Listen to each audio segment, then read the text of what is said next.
So you've probably noticed when you've been working in Google Chrome that Google likes to save things for you. It will save addresses for you, passwords for you, and usually the first time you enter a password or an address, it will ask you, hey, do you want me to save this for you? And you can say yes or no. But I wanted to show you another place where you can access these saved addresses and passwords, as well as how to disable any of them or add them in a little bit more efficiently. So to do that, we need to go to our settings. To get to your settings, you go to the upper right-hand corner and click on the three vertical dots, and then scroll down to Settings. So autofill is going to show up in something that is in your advanced settings, so you have to show advanced settings if you want to see where they're located. Another thing that you can do, something I like to do, is to just search my settings. So I'm going to search for autofill. That shows me every place autofill shows up, and of course it shows up in my sign-in and privacy.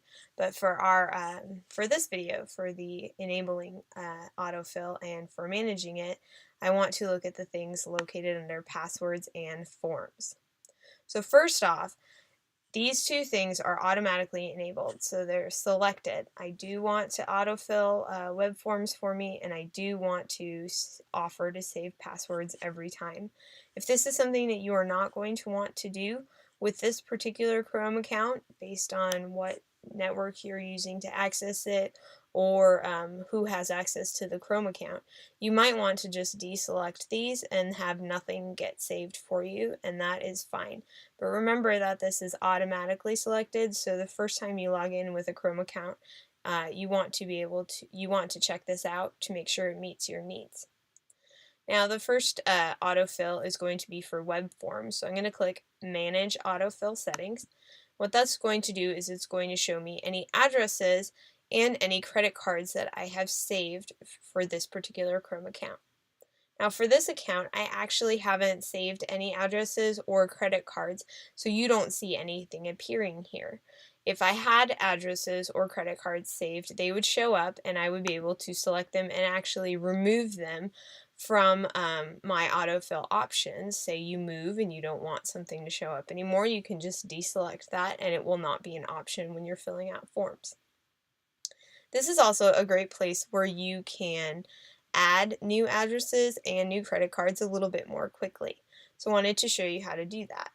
So next to addresses, you can see a button that says Add New Street Address. I'm going to click on that, and that allows you to add a name that will autofill in the form for you, an organization if that applies to you, as well as all the details about your address. One thing that's really nice is you can also include your phone and email, which are both things that usually appear in forms that ask you for your address. Once you have everything filled in okay, you can just say okay, and it will save that address for you. Then when you're filling out forms, that will be a new option for you, even if you've never used it before because you added it in your settings. It's a similar process for adding in credit cards. You just click Add New Credit Card, and you can enter the name on the card as well as the card number and expiration date. You'll notice that it does not ask you for that extra security code, usually a 3 or 4 digit number associated with your card depending on which type of account it is. And that just gives you that extra security measure. So you will always have to fill that part in, but that's usually a good thing for most of us, just to double check and make sure we're the one who's actually authorizing that purchase. So once you add in your new credit cards, you can say okay, and that will again show up in the credit card box. And if you have a credit card that you no longer use, you can always remove it and it will no longer be an option when you're filling out your forms.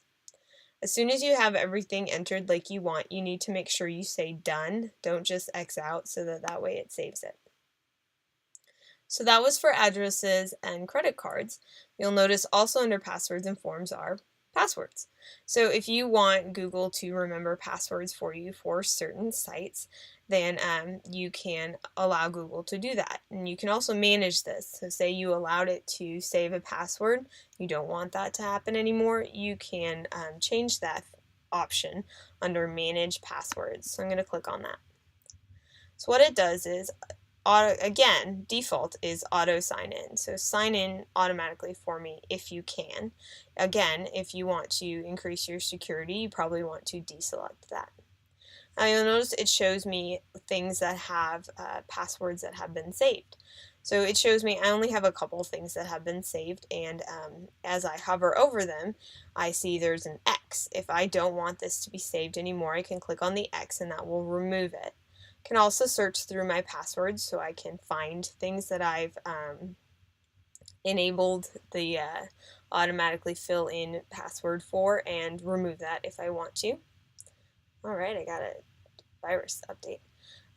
You can also, sorry about that, you can also look at what you have said don't ever save for this site.